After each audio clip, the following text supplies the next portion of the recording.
এই ফেরেশতা 21 সালের ফাইল বাইর করো। আর এর এলাকা কথা খবর লো, ফরদাবাদ বাইর করো। ফরদাবাদে 21 সালে হুজুর ছিল কয়জন, হুজুরদের নামটি বাইর করো। ঠিক না?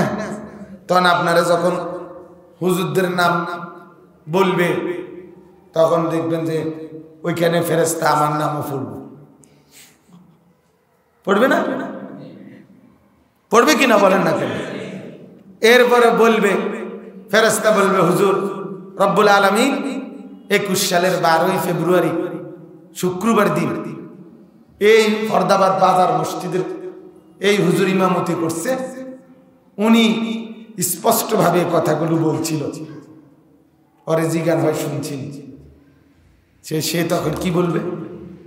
না আমি শুনছি না।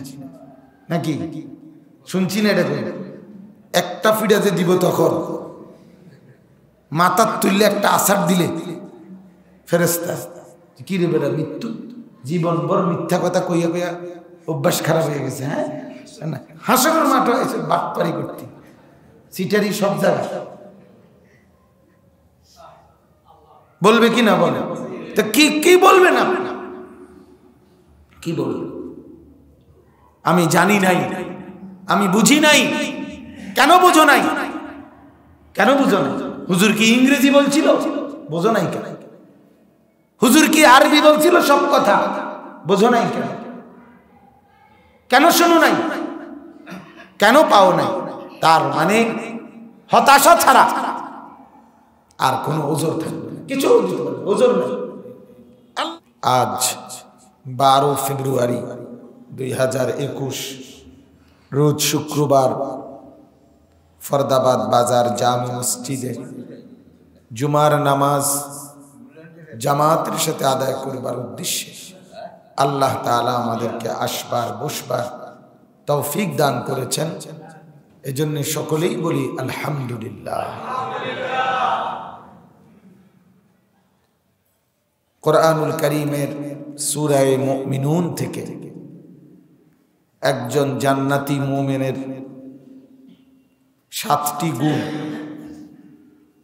জান্নাতুল ফেরদাউস যাবে যে সমস্ত মুমিন, তাদের 7টি গুণ আলোচনা চলতেছিল।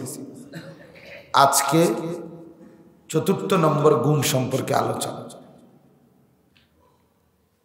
4র্থ গুণটি অনেক গুরুত্বপূর্ণ, প্রতিটাই গুরুত্বপূর্ণ।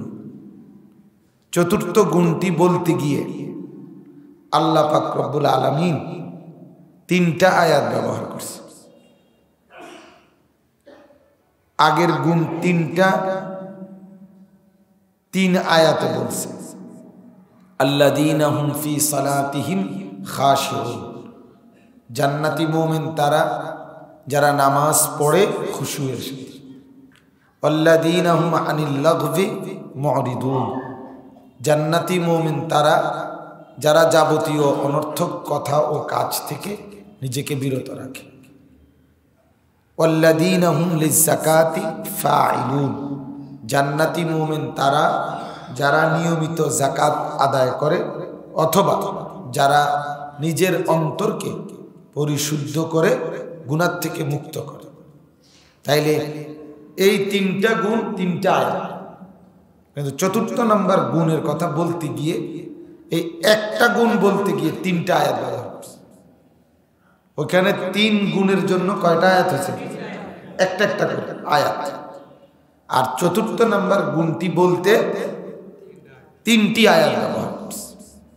আল্লাহ পাক রব্বুল আলামিন বলতেছেন 4র্থ নম্বর জান্নাতি মুমিনের 4র্থ গুণ হলো ওয়াল্লাযীনা হুম লিফুরুজিহিম হাফিজুন, যারা নিজেদের লজ্জাস্থানকে হেফাজত করে, যারা নিজেদের লজ্জাস্থানকে সংরক্ষণ করে, গুনাহের কাজে ব্যবহার করে না। ইল্লা আলা আজওয়াজিহিম আও মা মালাকাত আইমানুহুম, শুধুমাত্র বৈধ এবং হালাল স্ত্রী ব্যতীত এবং নিজেদের মালিকানা ভুক্ত দাসী ব্যতীত। ফাইন্নাহুম গায়রু মালুমিন, এই দুই ক্ষেত্রে ব্যবহার করা এটা নিন্দনীয় নয়, নিষিদ্ধ নয়। ফামান ইবতাগা ওয়ারা যালিকা, এই দুইটি অনুমতির জায়গা ব্যতীত অন্য যে কোনো ভাবে কেউ নিজের লজ্জাস্থানকে গুনার কাজে যদি ব্যবহার করে, সীমা লঙ্ঘন করে, ফাউলাইকা হুমুল আদুন, আল্লাহ বলেন তাহলে তারা আর জান্নাতি থাকবে না, বরং সীমা লঙ্ঘনকারী অবাধ্য বান্দা হিসাবে পরিগণিত হবে। তারা তখন নিকৃষ্ট পাপী হবে। এই যে 3 আয়াত, 3 আয়াতে কি বলল?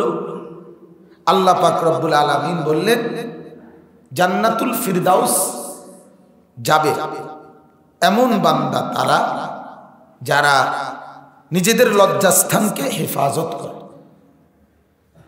নিজের বৈধ হালাল স্ত্রী এবং মালিকানা ভুক্ত দাসী ব্যতীত অন্য কোনো ক্ষেত্রে নিজের লজ্জাস্থান ব্যবহার করে না। যদি করে, আল্লাহ বলেন তারা সীমা লঙ্ঘনকারী, তারা অবাধ্য, তারা নাফরমান। ইসলাম একমাত্র এমন একটি ধর্ম যেই ধর্ম সব বিষয় স্পষ্ট করে বলছে। কোনো বিষয় লজ্জার কারণেও আড়াল করে না। এটা ইসলামের একটা বিশেষত্ব, যাতে করে একান্ত বিষয়টাও নিজের মতো করে না। এই জন্য ইসলাম সবচেয়ে স্বচ্ছ স্পষ্ট ধর্ম। কোনো বিষয় এতে ছাড় দেয় নাই, বাদ দেয় নাই। কোরআনুল কারীমের মধ্যে আল্লাহ তাআলা বলছেন মা ফাররাতনা ফিল কিতাবি মিন শাই। আল্লাহ তাআলা বলেন আমি এই কিতাব কোরআনুল কারীমের মধ্যে কোনো কিছুর আলোচনা বাদ দেই নাই, কোনো বিষয় নাই। এমন কোনো একটা সুই সুতার কথাও আমি বাদ দেই। তোমার জীবনে নিঃশ্বাসে নিঃশ্বাসে যা দরকার লাগবে প্রত্যেকটি বিষয়ে আমি আল্লাহ স্পষ্ট পূর্ণাঙ্গ বিস্তারিত আলোচনা পেশ করছি। আবার আরো বিস্তারিত করে দেওয়ার জন্য, আরো স্পষ্ট করে দেওয়ার জন্য রসুলকে পাঠাইছি। তিনি আবার 23 বছরে এমনিতেই স্পষ্ট, উপরন্তু আরো ব্যাখ্যা করার জন্য 23 বছরে আমার বন্ধুর মাধ্যমে সব স্পষ্ট করে দিয়েছি। এরপরে আরো স্পষ্ট করার জন্য কোন যুগে আমি আল্লাহ আমার বিধান বুঝাইয়া দেওয়ার জন্য জমিন খালি রাখি নাই। প্রত্যেক যুগে উপযুক্ত আলেমে দ্বীন আমি তৈরি রাখছি। 1500 বছরের ইতিহাসে পৃথিবীতে এমন কখনোই হয় নাই, কখনোই হয় নাই যে সময় আপনার উপযুক্ত আলেমে দ্বীন নাই, যে আলেমের অভাবে মানুষ শরীয়ত মোতাবেক চলতে পারে নাই। এমন কোন যুগ এই 1500 বছরে যায় না, কিয়ামত পর্যন্ত যাবে না। সারা পৃথিবীর সমস্ত ষড়যন্ত্রে ইসলাম, মুসলমান, কোরআন, সুন্নাহ, উলামায়ে কেরাম কশিন কালেও কোনোদিনও চিরতরে নিশ্চিহ্ন হবে না। এটাই ইয়াকিন, একবার এটাই ঈমান। আমি থাকতাম না, অসুবিধা নেই। আমার মতো 1 লাখ আলেমে দ্বীনকে কেউ যদি গুলি করে, ব্রাশ ফায়ার করে, হত্যাও করে, শহীদও করে দেয়, কোনো অসুবিধা নেই, এতে কোনো সমস্যা নেই। ইসলামের ইতিহাসে আবু বকর সিদ্দিক রাদিয়াল্লাহু তাআলা যখন খলিফা হয়েছে, তখন মুসাইলামাতুল কাজ্জাব একজন লোক ইয়ামামা আরবের একটি জায়গার নাম। এই জায়গায় সে নিজেকে মিথ্যে নবী দাবি করছে।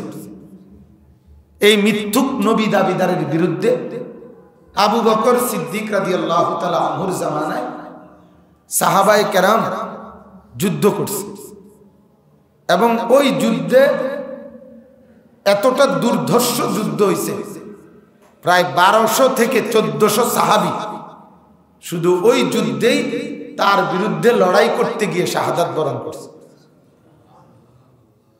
অথচ রাসূলুল্লাহ সাল্লাল্লাহু আলাইহি সাল্লামের জীবনে কোন যুদ্ধে এত বিপুল পরিমাণ মুসলমান একসাথে মারা যায় না। মুতার যুদ্ধে রাসূলুল্লাহ সাল্লাল্লাহু আলাইহি সাল্লামের জামানায় প্রায় 1 লক্ষ খ্রিস্টান বাহিনীর বিরুদ্ধে মাত্র 3000 মুসলমান যুদ্ধ করছে। যুদ্ধ শেষে ফলাফল হলো এই, মুসলমান শাহাদাত বরণ করছে মাত্র 12 জন, শুধু 12 জন। কি আশ্চর্য কথা! কিন্তু ওই যুদ্ধটা আবার চিন্তা করেন কি পরিমাণ দুর্ধর্ষ যুদ্ধ হয়েছে যে এক যুদ্ধেই মারা গেছে 1200 সাহাবী, সব সাহাবী। এবং ওই যুদ্ধে 400 হাফেজ কারি সাহাবী, যারা কোরআনের হাফেজ, এরকম 400 সাহাবী ওই যুদ্ধে এক যুদ্ধেই শাহাদাত বরণ করছে।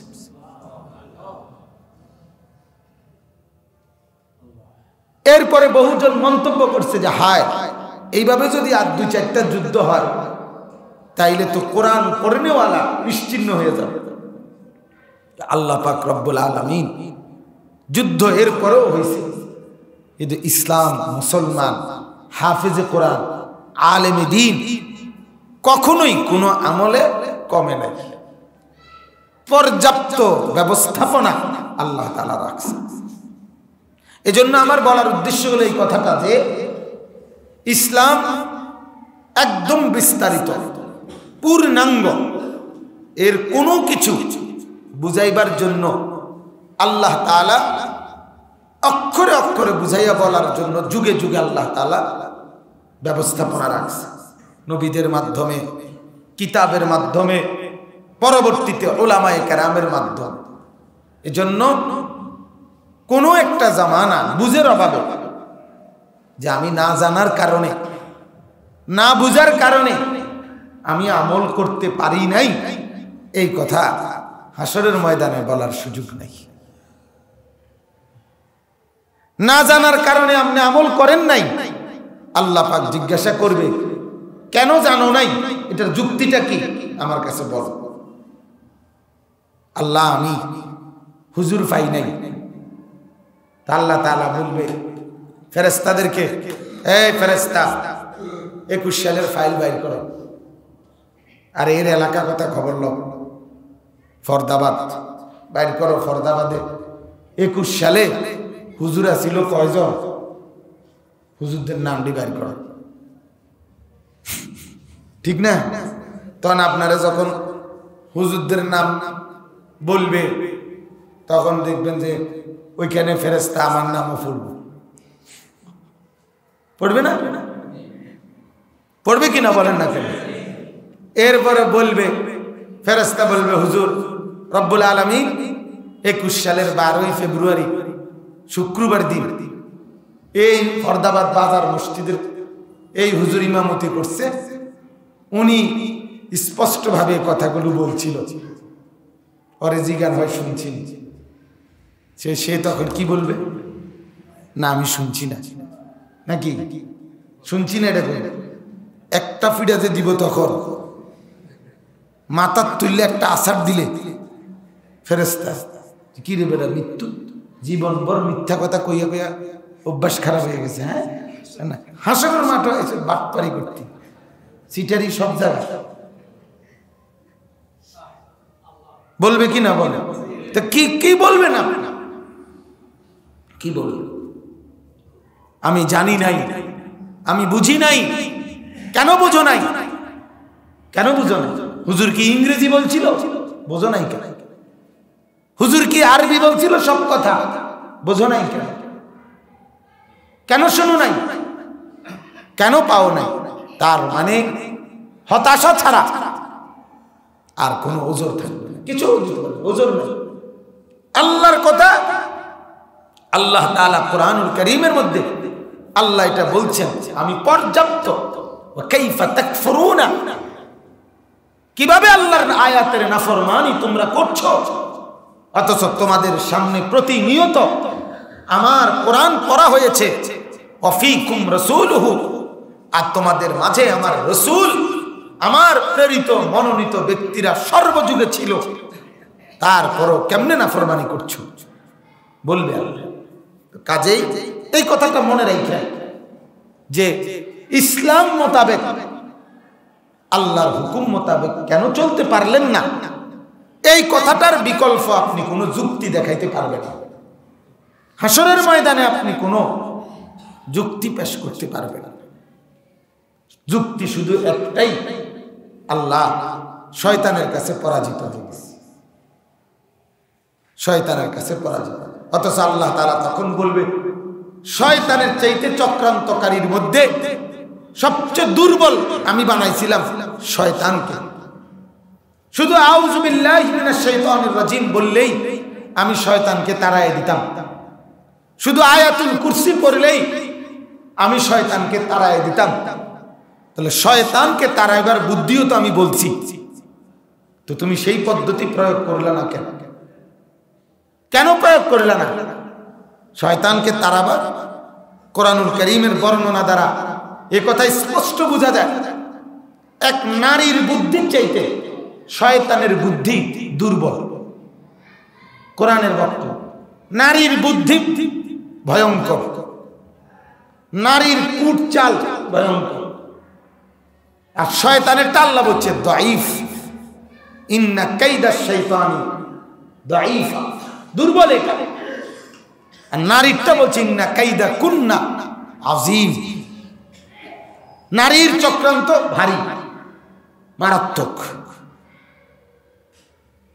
ছেলেটাকে বলেন সারাদিন মোবাইল চালাইতেছ কেন? এটা আমার মন চায়। আপনার অসুবিধা কি? মেয়েটার দিকে তাকাইয়া ঘুরতেছ কেন? এটা আমার ইচ্ছা। আপনার সমস্যা কি? আপনার অসুবিধা কি? দাঁড়াইয়া পেশাব করতেছ কেন? আমার ইচ্ছা। এই তাহলে আমার ইচ্ছা, এই যে প্রবৃত্তি, এই যে মন চাওয়া, এটার সামনে সে পরাজিত, এটার কাছেই সে গোলামি করছে, নফসের গোলামি। এটার সামনে আর আগাইতে পারে না, মন চায়। আহা, সামান্য জিনিস আমি বুঝি যে আমার মন চায় গুনার দিকে, আমার এর উল্টাটা করলেই আমার জান্নাত, এটা বুঝার সহজ বিষয়। শয়তান আমারে যেটা করতে চায় এর উল্টাটা করলেই জান্নাত, এটা সহজ বুঝা, কিন্তু আমরা এর কাছে পরাজিত। ফজরের নামাজ যারা পড়ে না তারা কার কাছে পরাজিত? শুধু ঘুম আর কিছু না, মাড়ি কাটার কারণে কথা বল না। ফজরের নামাজ যারা পড়ে না তারার সমস্যাটা কি? শুধু ঘুম আর কিছু নাই, ঝামেলা। শুধু একটা ঘুমের কাছে নাফরমান দুর্বল, হারিয়ে গেল ঘুমের কাছে। আহা, কি পরিমাণ অপদার্থ, কি পরিমাণ অপদার্থ এটা, যে সে সামান্য ঘুমের কাছে হেরে গেল, আর কিছুই নাই, ঘুমের কাছে হেরে গেল, স্ত্রীর কাছে হেরে গেল। এই জন্য স্ত্রীকে বেপরদিগি নাফরমানির মধ্যে নামায় দিল। আসল কথা হইল এই যে শাহওয়াত, নিজের প্রবৃত্তি, নিজের ভেতরের আকাঙ্ক্ষা, এইটা মানুষকে গুনার দিকে টানে। এটাকে নফসের তামান্না বলে, এটা শাহওয়াত এটাকে বলে। এই আয়াতটার বক্তব্য হলো এই কথাটা যে আল্লাহ পাক রব্বুল আলামিন মানুষের ভিতরে শাহওয়াত, প্রবৃত্তির চাহিদা, মনের রোখ, মনের চাওয়া, আগ্রহ, এটা আল্লাহই দিয়েছেন। এটা না দিলে পৃথিবীতে মানুষ চলতো না।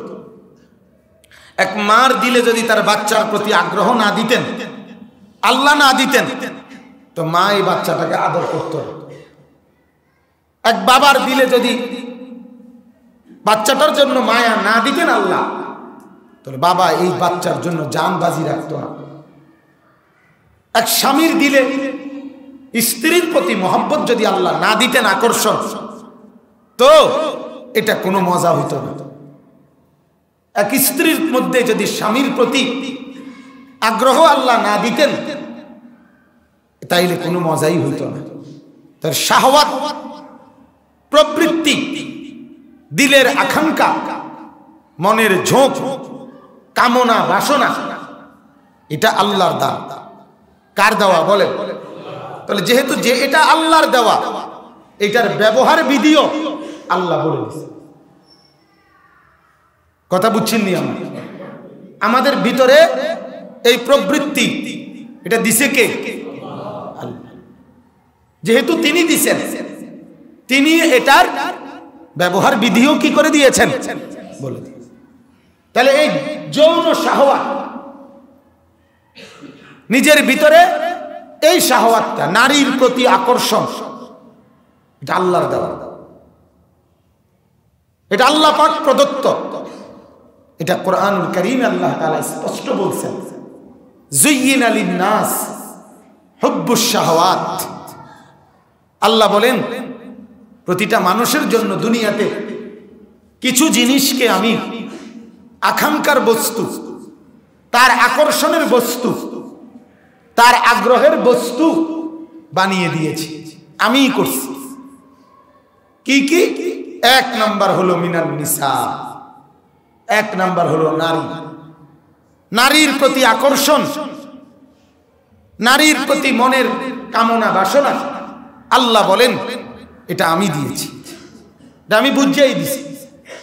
এই আগ্রহ আর উদ্দীপনা যদি না থাকতো, নারীর প্রতি আকর্ষণ বোধ যদি না হতো, তাহলে আদম আলাইহিস সালাম থেকে নিয়ে মানব প্রজন্ম এই পর্যন্ত আইতো। কথা বলেন না, বুঝেন না কথা? এই পর্যন্ত কি আসতো না? মানব প্রজন্ম আর আসতো।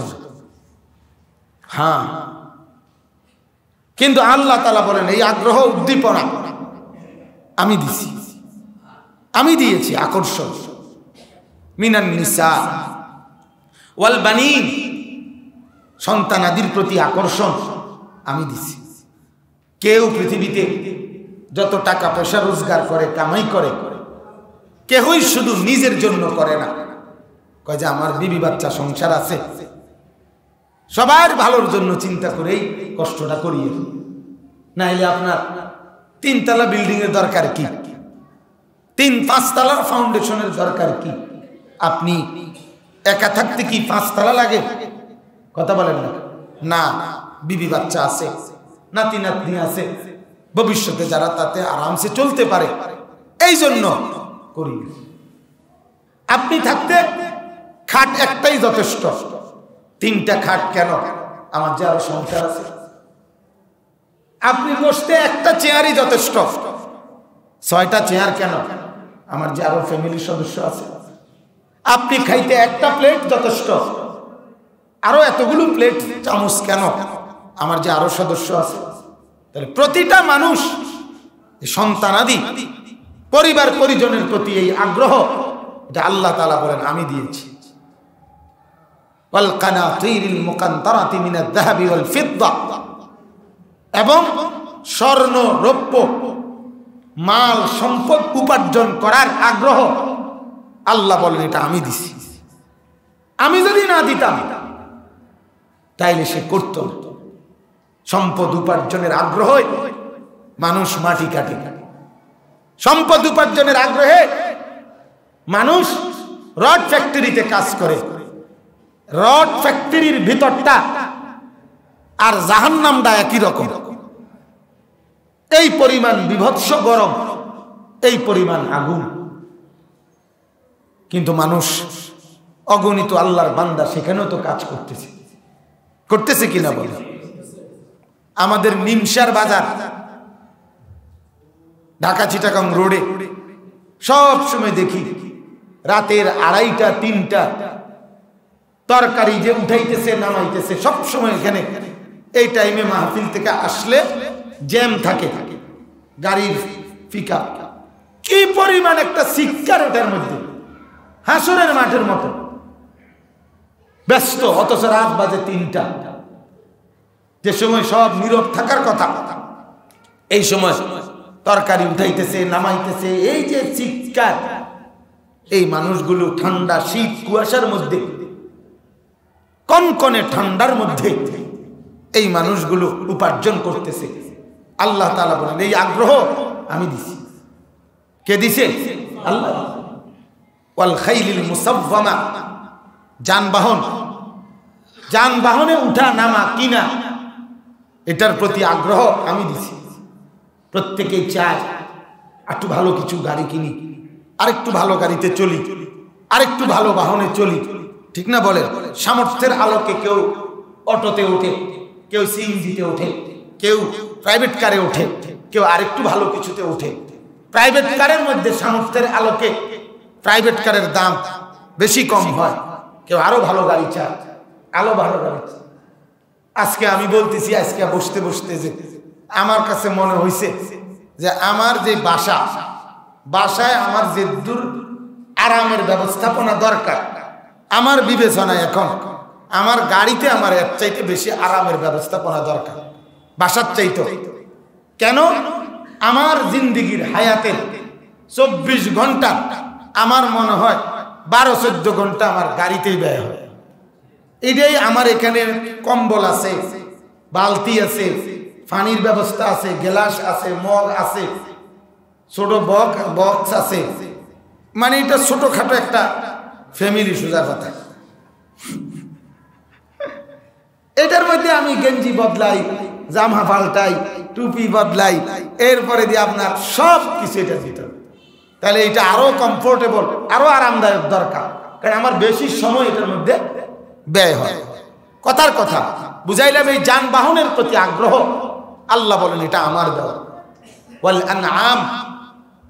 আনআম, চতুষ্পদ জন্তু জানোয়ারের প্রতি, গরু পালতেছে, ছাগল পালতেছে, ভেড়া বকরি পালতেছে, হাঁস মুরগি পালতেছে, এগুলোর পিছনে হাজারো লাখো মানুষের ফিকির আর মেহনত চলতেছে কিনা, এটার আগ্রহ আল্লাহর দান। ওয়াল হারস, এবং ফসলাদি, যত গাছ, যত ফল মূল, যত ক্ষেত ফসলাদি, সমস্ত ফসলাদি ফলমূল, এগুলোর বাগ বাগিচা, এগুলোর মহব্বত আকর্ষণ আমি আল্লাহর দেওয়া। তাহলে কার দেওয়া বলেন? আল্লাহ তাআলা বলেন এগুলো আমি আল্লাহর দেওয়া। অতএব এই শাহওয়াত, মনের চাহিদা, আকর্ষণ, মায়া, মহব্বত, আগ্রহ, এটা কে দিছেন? আর 1 নাম্বার হলো আল্লাহ বলেন নারীর প্রতি। তাহলে নারীর প্রতি সহজাত আকর্ষণ এটা আল্লাহ প্রদত্ত, এটা দোষণীয় কিছু না, এটা অপরাধের কিছু না। তাহলে আল্লাহ তাআলাই যেহেতু নারীর প্রতি আকর্ষণ দিয়েছেন, অতএব আল্লাহ তাআলাই তো সেই আকর্ষণটা উপভোগ করা কিভাবে, এর বৈধ পন্থা, এর নিয়ম কানুন আল্লাহই দিয়েছেন। আল্লাহই দিয়েছেন। আমার শরীরের সমস্ত অঙ্গ প্রত্যঙ্গ আল্লাহর দেওয়া, কাজেই আমার হাতের ব্যবহার বিধি আল্লাহর দেওয়া, আমার চোখের ব্যবহার বিধি আল্লাহর দেওয়া, তাইলে আমার লজ্জাস্থানের ব্যবহার বিধিও আল্লাহর দেওয়া,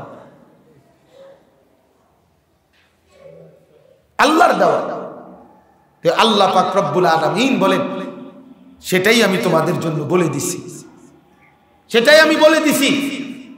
এই পৃথিবীটাকে আমি সাজাইছি হালাল এবং হারামের মাধ্যমে, জায়েজ এবং না জায়েজের মাধ্যমে, বৈধ এবং অবৈধের মাধ্যমে আমি সাজাইছি। কথা বলে না? কুকুরের মালিক কে? কুকুর বানাইছে কে? ছাগল। তো যদি এমন হইতো যে কুকুর নাই হইতো, তাইলে আর কুকুর হারাম এটা বলনে তো লাগতো না। বোঝেন নাই কথা?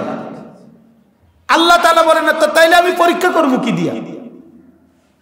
আমি তো বানাইছি দুনিয়া পরীক্ষার জন্য, দারুল ইমতিহান, দুনিয়া তো পরীক্ষার ঘর। এই জন্য আমি আল্লাহ তাআলা পরীক্ষায় যদি নিতে না পারি তো আখিরাতের পুরস্কার কেমনি দিব? কথা বলেন না কেন? পরীক্ষা নিয়ে না কি দিবে?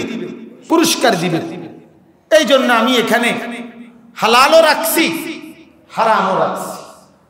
এই জন্য আমি আল্লাহ তাআলা হালাল হারাম, জায়েজ না জায়েজ, বৈধ অবৈধ, এটা দিয়েই পৃথিবীটাকে সাজিয়েছি। সাজাইয়া আমি তোমাকে বলে দিছি এটা এটা বৈধ, এটা এটা অবৈধ, এটা এটা হালাল, এটা এটা হারাম, এটা এটা করণীয়, এটা এটা বর্জনীয়। তাইলে এবার এই দুই কথা মিলা যে নারীর প্রতি আকর্ষণ, এই যৌন আকাঙ্ক্ষা, এটা আল্লাহ প্রদত্ত, এটা দোষণীয় বিষয় না। আল্লাহ বলেন নারীর প্রতি আগ্রহ, উদ্দীপনা, উৎসাহ, আকর্ষণ, মহব্বত আমি আল্লাহর দেওয়া। সাথে সাথে এর মধ্যে বিধিনিষেধ কি সেটা আমি বলে দিছি। আকর্ষণের স্বীকৃতি দিচ্ছি আমি, আগ্রহের স্বীকৃতি আমি দিচ্ছি, সাথে সাথে বৈধ অবৈধতা আমি বলে দিচ্ছি। আজ আমাদের দুর্ভাগ্য, আমরা আল্লাহর দেওয়া সেই আকর্ষণটা বুঝি, কিন্তু আল্লাহর দেওয়া হালাল হারামটা বুঝি না। আপনি নাইলে বলেন এই দিলের মালিককে? আপনি একটা বার শুধু চিন্তা করেন, দুইটা মহিলা এই পাশে দাঁড়ানো, দুইটা মহিলার একটার উভয়ের চেহারা, সুরত, অঙ্গ প্রত্যঙ্গ সব সেম সেম, কিন্তু যখন আমার কাছে এটার পরিচয় হয় এরকম যে একটা মহিলা শুধু তার পরিচয় হলো সে স্ত্রী আমার, আর আরেকটা মহিলা তার পরিচয় হলো সে মা আমার। দুইজনই মহিলা, একজনের পরিচয় সে আমার স্ত্রী, একজনের পরিচয় সে আমার মা। কসম করে বলেন, আমি মানুষটাই স্ত্রী দিকে যখন তাকাবো তখন আমার দিলে যে আকাঙ্ক্ষা জন্ম নিবে, মার দিলে সেই আকাঙ্ক্ষার দিকে তাকাইলে হবে না। মার দিকে তাকাইলে আমার দিলে যে আকাঙ্ক্ষা যেটা জন্ম নিবে, স্ত্রীর দিকে তাকাইলে সেটা জন্ম নিবে না। এই যে এক মিনিটে একই সাথে দাঁড়ানো মা এবং স্ত্রী, এক মিনিটের ভিতরে আমার দিলের এই যে কাইফিয়ত বদলায়। মাকে দেখলে একরকম মনে হয়, স্ত্রীকে দেখলে একরকম মনে হয়। মার দিকে একরকম আকাঙ্ক্ষা জাগে, স্ত্রীর দিকে আরেক রকম আকাঙ্ক্ষা জাগে। এই যে অবস্থা দিলের, মিনিটের মধ্যে পলকে পরিবর্তনটা করে দিলেন যিনি, তিনি আল্লাহ। এটা যদি না হতো তো জ্বরের রোগীর মতো হইতো। জ্বরের রোগীর কাছে মিঠাটাও তিতা, তিতাটাও তিতা। আল্লাহ তাআলা যদি মিনিটে সেকেন্ডে এই দিলের হালাত পরিবর্তন করে না দিতেন তো সব হয়তো বউর মতো লাগতো, অথবা সব মার মতো লাগতো। কথা বলেন না কেন? এক হালাতের মধ্যে। তাইলে দুনিয়ার এই আকর্ষণ, দুনিয়া আজ এই পর্যন্ত আগাইতো না। এজন্য আল্লাহ তাআলা বুঝাইছেন, বান্দা শাহওয়াত, মনের আগ্রহ আমার দেওয়া, আসক্তি আমার দেওয়া। অতএব আমি আল্লাহ তাআলার কাছ থেকে বৈধ আর অবৈধতার মাপকাঠি তুমি জেনে নিবা, আর সেটাই এটা। জান্নাতি মুমিনের সিফাত এটা। আল্লাহ পাক শাহওয়াত বর্জন করতে বলে নাই। প্রবৃত্তি, মনের চাহিদা, এটা হারাম না, এটা একদম মুছে ফেলো তুমি, যেন তোমার মনে কোনো আগ্রহই না জাগে। আল্লাহ এটা বলে না, অযৌক্তিক কথা আল্লাহ বলে না। কথা বলেন না কেন? আল্লাহ কি বলে না? অযৌক্তিক কথা বলে না। আল্লাহ শুধু ব্যবহার বিধি বলছে, আল্লাহ শুধু নিয়ম কানুন বলে দিছে। তোমার লজ্জাস্থানের আকাঙ্ক্ষা, তোমার শাহওয়াত, তোমার কামনা চাহিদা, এটা আমার দেওয়া, আমি জানি এটা পূরণের জন্য ইন্তজাম আমার পক্ষ থেকে করা আছে। আমি রব্বুল আলামিন তোমাকে বলছি, ইল্লা আলা আজওয়াজিহিম, তোমার বৈধ স্ত্রী। এই চাচা কথা বলবেন না। বৈধ স্ত্রী এটা তোমার জন্য আমি রব্বুল আলামিনের পক্ষ থেকে আমার দেওয়া চাহিদা পূরণের আমার পদ্ধতি, আমার পক্ষ থেকে বৈধ পন্থা। কাজেই এটা বিহীন আরেকটি বিষয় আছে, আউমা মালাকাত আইমানুহুম, এটা এখন রহিত। অর্থাৎ ইসলাম পূর্ব যুগে এবং ইসলাম পরবর্তী কিছু কাল মালিকানা ভুক্ত দাসী ছিল, অর্থাৎ যাদেরকে একেবারে টাকার বিনিময়ে পুরাপুরি কিনে ফেলত। এই দাস প্রথা এটা এখন চিরতরে রহিত হয়ে গেছে, রহিত হয়ে গেছে। এই জন্য এই দাস মানে দাসী, এটা আগে অনুমতি ছিল, এখন আর সেই দাসীর প্রথা এখন আর নাই। যার ফলে এটা এখন মুলতবি, স্থগিত। এখন শুধুমাত্র আমাদের জন্য নিজের বৈধ কামনা বাসনা, নিজের লজ্জাস্থানের যাবতীয় চাহিদা পূরণ করা একমাত্র মাধ্যম বৈধ স্ত্রী, হালাল স্ত্রী, হালাল স্ত্রী। এটা ছাড়া আল্লাহ পাক রব্বুল আলামিন বলেন নিজের লজ্জাস্থানের যেই কোনো অপব্যবহার, এটা আল্লাহ তাআলা বলেন সে সীমা লঙ্ঘনকারী, সে জাহান্নামী, সে জান্নাত থেকে খারিজ, তাকে জান্নাতে যাওয়ার সুযোগ দেওয়া হবে না। দুনিয়ার লোভ, দুনিয়ার লালসা পূরণ করবে, কিন্তু জাহান্নামী হতে হবে। এই জন্য আল্লাহ বলেন, আবার শুনেন তরজমা, ওয়াল্লাযীনা হুম লিফুরুজিহিম হাফিজুন। আল্লাহ বলে জান্নাতি মুমিন তারা যারা নিজের লজ্জাস্থানকে হেফাজত করে, ইল্লা আলা আজওয়াজিহিম সংক্রান্ত যাবতীয় বিধান তিনিই বলছেন, রোজার বিধান তিনিই বলছেন, আবার পেশাব পায়খানা কেমনে করতে হবে এটা তিনিই বলছেন, খাবার কেমনে খাবে এটা তিনিই বলছেন, ঢিলা কুলুপ কেমনে ব্যবহার করবে এটা তিনিই বলছেন, শুইবে কেমনে এটা তিনিই বলছেন, পায়খানা পেশাবখানায় বসবে কেমনে এটা তিনিই বলছেন। কথা বুঝছেননি আমার? তিনি পূর্ণাঙ্গ নবী, তিনি যা বলছেন সব বলে গেছেন। বলছে উম্মত 23 বছরে সব বুঝ দিয়া তারপরে আমি কবরে যাচ্ছি, সব বুঝ দিয়া গেছে। একটা অক্ষর, একটা জাররা, একটা সুতার বুদ্ধি জগতের কারো কাছ থেকে নেওয়ার দরকার নাই, আমি সব বলে গেছি। এজন্য সব আছে যেখানে মুসলমানকে বঞ্চিত করা হলো সেখান থেকে, কিচ্ছু নাই যেখানে, অথবা সামান্য আছে যেখানে মুসলমানের হাজারো মানুষকে পড়ানো হচ্ছে। তা শিশু শ্রেণী থেকে মাস্টার্স পর্যন্ত যতগুলো বই তাকে পড়ানো হয়েছে, এতগুলো বইয়ের মধ্যে আখলাক শিখার কিছু নাই, কিন্তু এতগুলো পড়াইয়া তারে আজ কয়টা ভাত খাওয়াইতে আছে। বাংলা, অঙ্ক, ইংরেজি, পদার্থ, জীববিজ্ঞান, রসায়ন বিজ্ঞান, তথ্য যোগাযোগ প্রযুক্তি, উচ্চতর গণিত, এত কিছু পড়াইয়া আজ তারে কয়টা ভাত খাওয়া, কয়টা ভাত খাওয়াবার জন্য তারে এতগুলো পড়া পড়াইছে। এরপরে যখন তার ভাতের চাহিদা বাইরে গেছে, সম্পদের নেশা বাইরে গেছে, তখন সে সবটি বইরে বিসর্জন দিয়া অবৈধ উপার্জনের মধ্যে লাগিয়ে গেছে। কথা বলেন? তখন বলছে রাখ বেড়া তোর সমস্ত বইয়ের থো বেড়াই কেন টাকা, নাইলে ঘুষখোর, হারামখোর, অবৈধ উপার্জনকারী, দুর্নীতিবাজ যে যত পদ্ধতিতে করে, এটি কি তার বাংলা বইতে লেখা ছিল? কথা বলেন? এটি তার অঙ্ক বইতে লেখা ছিল? এগুলো তার পদার্থ বিজ্ঞান বইতে লেখা আছে? তাইলে তোর পড়া বইয়ের পড়াগুলো কই? তোর পড়াগুলো কই বেটা?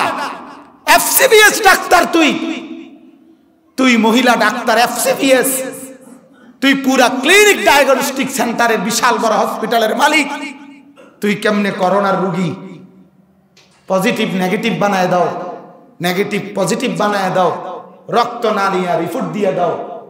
তোমার মতো চোর, তোমার মতো ডাকাত বলেন আপনি, তো কই গেল তোর পড়ালেখা? তোর মেডিকেল সায়েন্সের এতগুলো পড়ালেখা কেন পড়লি তুই? না পড়বা। জাতির কি পরিমাণ টাকা ব্যয় হয়েছে তোর মানুষ করছে। একটা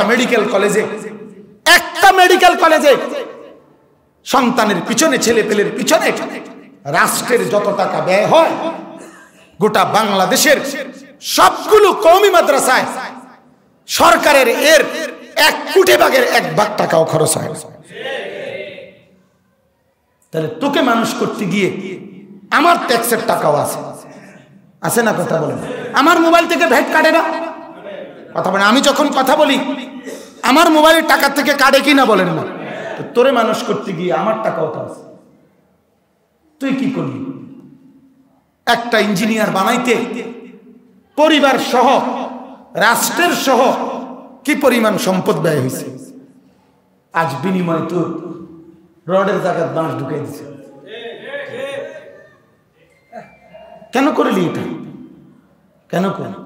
এই জন্য এখন সবার চেষ্টা, সর্বোচ্চ মেহনত চলতেছে এখন নতুন করে, নতুন এজেন্ডা এটা হুজুরদেরকে দিয়া যে কোনো মূল্যে রাজনৈতিক কথা, তার মানে রাজনৈতিক কোন কথা হুজুররা কি নৌকা মার্কা ধানের শীষ মার্কার কথা বলে নাকি? তার মানে মেম্বার থেকে নিয়ে প্রধানমন্ত্রী, প্রেসিডেন্ট পর্যন্ত এরকম কোন ব্যক্তির কাঁধে গায়ে লাগবে না, এরকম কোন গায়ে লাগবে এরকম কোন শব্দ উচ্চারণ করা যাবে না। এটার থেকে টোটালি হুজুরদেরকে স্টপ করাই দিতে হবে। সবার ফিকির এখন এটা যে হুজুর রাজনৈতিক কথা বলবেন না, রাজনৈতিক কথা বলবেন। তার মানে এটাই প্রতিদিন এটা বলে দেয়। মাহফিলে যাইবে কানে কানে আইয়া হুনায় দেয়, হুজুর ওখান থেকে দিছে 1 ডোজ হোমিও, রাজনৈতিক কথা বলবেন। বহুত কষ্টে অনুমতি লইছি হুজুর মাহফিলে, রাজনৈতিক কথা বলা যায়। রাজনৈতিক কথা কি? রাজনৈতিক কথা কোনটা আমি বুঝি না। রাজনৈতিক কথা তো হবে এটা যে ধানের শীষ এই ক্ষতি করছে, নৌকায় এই উন্নয়ন করছে, আপনারা নৌকায় ভোট দেন, অথবা নৌকা এই ক্ষতি করছে, ধানের শীষ এই উপকার করছে, আপনারা ধানের শীষে ভোট দেন। এটা না হইতে পারে রাজনৈতিক কথা। কথা বলেন না কেন? তো এটা নিয়ে বলেন। হ্যাঁ, বলার মধ্যে শালীনতা থাকা, বলার মধ্যে দরদ থাকা, বলার মধ্যে বুঝানোর মানসিকতা থাকা, বলার মধ্যে মায়া থাকা, এটা তো জরুরি। বলা মানে কি মাইরা সিধা করে লাও, মাথা মুটা ফাড়াইয়া লাও, যেখানে পাইবা কুবাইয়া লাও, এই ছাগলামি কথা। কথা বুঝছেন কি? এটা কোনো কথা না। কিন্তু মূল উদ্দেশ্য হলো এইভাবে বাজার ব্যবসায়ী, সমাজের যারা ব্যবসা করে, এরা যদি সিদ্ধান্ত নিয়ে বলে যে হুজুর ব্যবসার সাথে সম্পৃক্ত যত সুদ ঘুষ, যত লোন, যত সিসি লোন, যত এমনি লোন, ব্যবসার যত লোন কিস্তি, এগুলোর ব্যাপারে বলা যাবে না, কারণ মাহফিল আমরা করাইছি, কাজেই আমাদের গায়ে আসে এরকম কথা বলবেন না। যেই কথা অন্য মানুষের কামে লাগবো এটা বলবেন, যেহেতু মাহফিল আমরা করাচ্ছি, আমগো বিপক্ষে যাতে কোনো কথা না যায়। তাহলে সবাই যদি এরকম লিমিটেড করে দেয় তো ইসলামের কথা শেষ পর্যন্ত কি থাকবো? আর থাকবে এটাই যে দূর পারেন যাই কামান, যত পারেন হুজুরদেরকে ভাত খাওয়াইবেন, মানুষের খানা খাওয়াইবেন। খানায় শুধু সোয়াব আর সোয়াব। 3 দিনে খাবাইলে সোয়াব, 40-এ খাবাইলে সোয়াব, 45-এ খাবাইলে সোয়াব, 46-এ সোয়াব, মা বাপে স্বপ্ন দেখলে সোয়াব, মায়ের স্বপ্ন, মানে শুধু খানা, শুধু খানার যত আইটেম আছে। আগা কাটলে খানা, হ্যাঁ, এরপরে হুগাইলে খানা, এরপরে মেয়ে চাইতে আইলে খানা, বিয়ের দিন খানা, 2.5 দিনের দিন আবার খানা, আবার প্রতি মাসে মাসে আবার খানা, উহিল বাফেরে আবার খানা, আবার জামাইয়ের মাধ্যম হইয়া আরো কিছু লোকজন খানা। খানা যত আইটেম আছে শুধু এগুলো মানুষের ধরাইয়া দেওয়া, এই কাম। এটা নিয়ে শুধু কাম। ইসলাম মানে শুধু ভাত খানা, কোরআন মানে পুরাটার মানে ভাত খানা। আল্লাহ আমাদেরকে বুঝ দান করেন। এজন্য বলতেছি, আল্লাহ পাক রব্বুল আলামিন বললেন ওয়াল্লাযীনা হুম লিফুরুজিহিম হাফিজুন। আল্লাহ তাআলা বলেন নিজের লজ্জাস্থানের হেফাজত করা, এটা অত্যন্ত গুরুত্বপূর্ণ বিষয়। আজকে জাতি সবচেয়ে দুর্ভাগ্য, এই যৌন শাহওয়াত, এই যৌনতা, অর্থাৎ এইটার আকাঙ্ক্ষাটা আজকে একদম অবাধ ছেড়ে দেওয়া হয়েছে, যার ফলে আমাদের প্রজন্ম ধ্বংসের চূড়ান্ত মাথায় এখানে এসে পৌঁছে গেছে। এখানে যেন এরপরে পাও দিলে জাহান্নামে পড়বে। আজ একটা যুবকের সারা দিনকার ফিকির মোবাইলে উলঙ্গ নারীর ছবি দেখা, সারা দিনকার ফিকির কোনো না কোনো মেয়ের সাথে প্রেমের আলাপ করা, সারা জীবনের ফিকির কোনো না কোনো মেয়ের সাথে পার্কে ঘোরা, কোনো না কোনো ভাবে নিজের বান্ধবী না হোক আরেকজনের বান্ধবী হোক, প্রয়োজনে হাওলাত করে হইল কি বান্ধবী একজনের, কিন্তু আরো লোক লইয়া লইছে আরো 4-5 জন বন্ধু, আরো বন্ধু ডাইকা নিছে, আসো তোমরা সবাই মিললে আসো। তার মানে এই শাহওয়াতটা, লজ্জাস্থানের যেই কামনাটা, এইটা পূরণের জন্য আজ অবাধ ভাবে যৌনতাকে, বেবিচারকে, বেহায়াপনাকে উলঙ্গ করে দেওয়া হয়েছে সর্বত্র। সবাই নিয়ে নারীকে নিয়ে ব্যস্ত, সবাই মিলা নারীকে নিয়ে ব্যস্ত। আল্লাহ তাআলা বললেন ফাউলাইকা হুমুল আদুন, বৈধ হালাল স্ত্রীবিহীন যত পদ্ধতি আছে সব হারাম, সব সীমালঙ্ঘন, সব নাফরমানি। আর আমি রব্বুল আলামিন অবশ্যই এই সমস্ত ব্যক্তিদেরকে আমি জান্নাত থেকে বঞ্চিত করে দেব, আমি জাহান্নাতে প্রবেশ করাই দেব। আল্লাহ কোরআনে বলছে ইন্নাল্লাযীনা ইউহিব্বুনা আন তাশিআল ফাহিশা ফিল্লাযীনা আমানু লাহুম আযাবুন আলীমুন ফিদ দুনিয়া ওয়াল আখিরাহ। সমাজের মধ্যে যারা ব্যভিচারের পরিবেশ, বেহায়াপনার পরিবেশ, কোরআনের আয়াত যারা ছড়িয়ে দেয়, আল্লাহ বলছেন তাদের জন্য দুনিয়া এবং আখিরাত উভয় জায়গাতেই আযাবুন আলীম, চূড়ান্ত যন্ত্রণাদায়ক শাস্তি, লাঞ্ছনা আমি রাখছি। দুনিয়াতেও বেজ্জতি করব, আখিরাতেও বেজ্জতি, আখিরাতে বেজ্জতি করব আযাব দিয়া, দুনিয়াতে বেজ্জতি করব মানুষের জবানে মন্দ কথা বলাইয়া। মানুষ বলবে যত পাউডার আর সুনুয়ে দেখ নাকা বেপর্দা নারী রাস্তা দিয়ে যাওয়ার পরে যেই ছেলেগুলো দেখছে, এই ছেলেগুলোরে যদি জিজ্ঞাসা করেন ডাক দিয়া যে ওই মেয়েটা কেমন, ওই ছেলেটা যে 1 ঘন্টা দেখছে, ওই ছেলেটাও বলবে অসভ্য।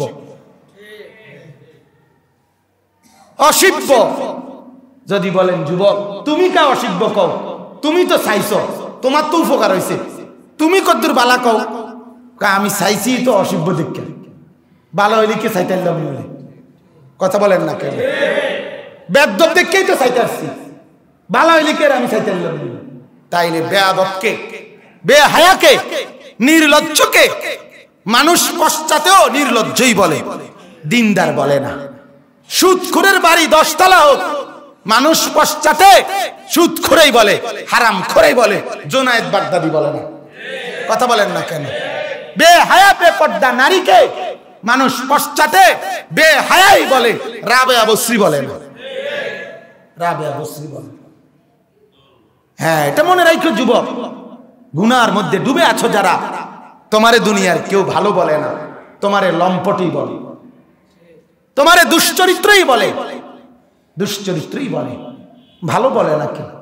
তুমি সারা রাত উলঙ্গ ছবি দেখবা আর দুনিয়াবাসী তোমারে ভালো বলবে, হবে না? হবে না বেটা। তুমি নারীর পিছনে ঘুরবা আর জগৎ তোমারে ভালো বলবে, হবে না, এটা হবে না, তোমারে বেহায়াই বলবে। কারণ মানুষের চেহারা, মানুষের ভেতরের প্রতিচ্ছবি, মানুষের ভেতরটা কেমন হয়ে গেছে এটা চেহারা দেখলেই বোঝা যায়। চেহারা দেখলেই বোঝা যায় মন খারাপ, চেহারা দেখলেই বোঝা যায় খুব খুশি লাগতেছে, কিভাবে বোঝা গেল? ভেতরটা চেহারার মধ্যে কি উঠে? ফুটে উঠে। তুমি যে অসভ্য চরিত্রের, তুমি যে জঘন্য নষ্ট ছেলে, তুমি যে জিনার ব্যভিচার করো অথবা মদ খাও, গাঁজা খাও, তুমি যে হারামখোর অবৈধ উপার্জনকারী, এটা ভিতরটা যে পৌঁছা গেছে, গুনাহটা যে জমে গেছে, এটা তোমার চেহারাই ভাসে। এজন্য দেখলেই বোঝা যায়, দেখলেই ফুটটাখোর, দেখলেই বোঝা যায় বাবাখোর, দেখলেই বোঝা যায় লম্পট। ঠিক কিনা বলেন? অথচ লম্পটগিরি করছে যখন কেউ দেখে নাই, কিন্তু এখন সবাই চেহারা দেখেই বলতেছে। মদ খাইছে যখন, তখন কেউ দেখে নাই, কিন্তু চেহারায় নেশাখোরের চিহ্ন ভাসতেছে। এটাই আযাব, এটাই কি দুনিয়ার আযাব। আর আখিরাতে হইল ডাইরেক্ট ফিডা। আখিরাতে হইল কি? ডাইরেক্ট ফিডা। দুনিয়ায় হইল বেজ্জতি, আখিরাতে হইল কি? ফিডা, ডাইরেক্ট ফিডা। আল্লাহ তাআলা আমাদেরকে মাফ করে দেন। আল্লাহ তাআলা আমাদের সবার জীবন আখলাক সুন্দর করে দেন। আমিন। সুবহানাল্লাহি ওয়া বিহামদিহি।